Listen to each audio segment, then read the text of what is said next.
Sa career. So, mas priority mo pa rin yung career. Pero do you see yourself ending with Rico?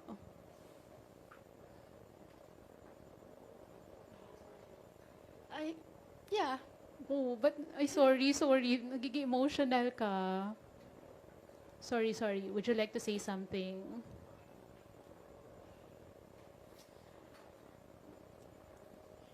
Can we request for tissue paper, please? Yes. Thank you. Yes, I will get it from here. Okay. Maurice, have some. There.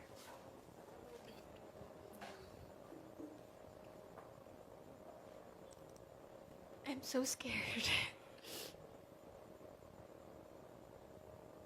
I'm really scared. Dami kasing tanong about him and I'm tired of smiling and nodding.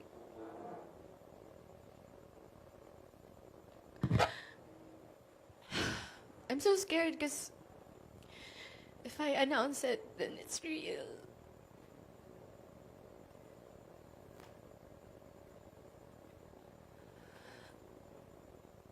But yeah, Rico and I are over. So sorry, Maris. Sin- Okay lang bang mag-share ka, Maris? Kasi parang emotional ka. It's fresh. It's been a few weeks. Loneliest, emptiest weeks I've ever experienced in my life. Yeah. So, I know, may pinagdadaanan ka nga. Pero paano ka nagko-cope up ngayon? Nanonood lang ako ng Bluey. Ayun lang.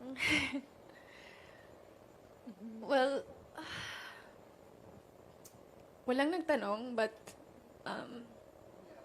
nangyari? Oo. Well, wala akong short answer for it.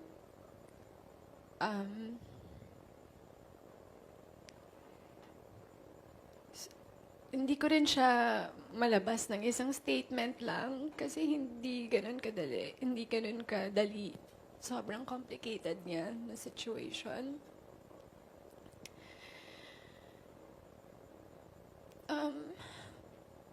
Rico and I,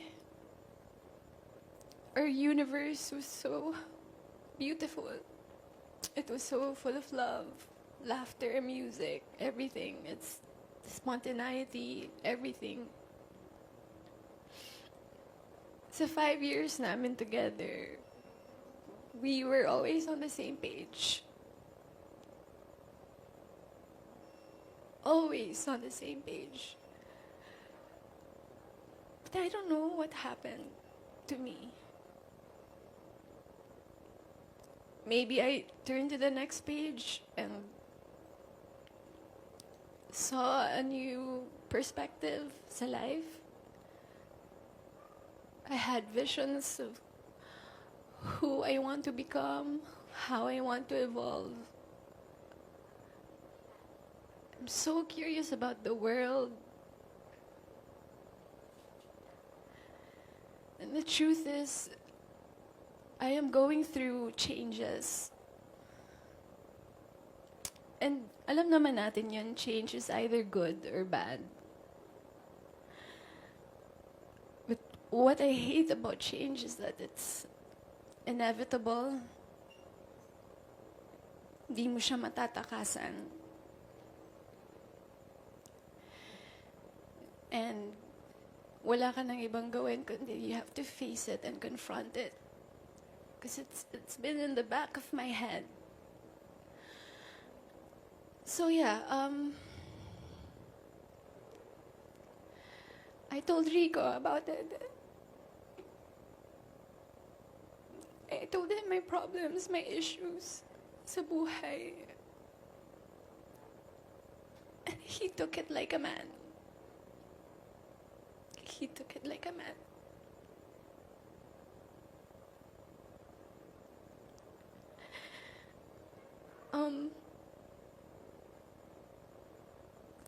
was a very difficult talk because I love him so much. I love him and he loves me, but I have so many questions about my life and how will I go on sa buhay with him when I have so many questions about me, my sense of self. It was so difficult. But it was a very polite separation. Up to the very end of our relationship, it was still full of love, full of understanding. And Rico is one of a kind.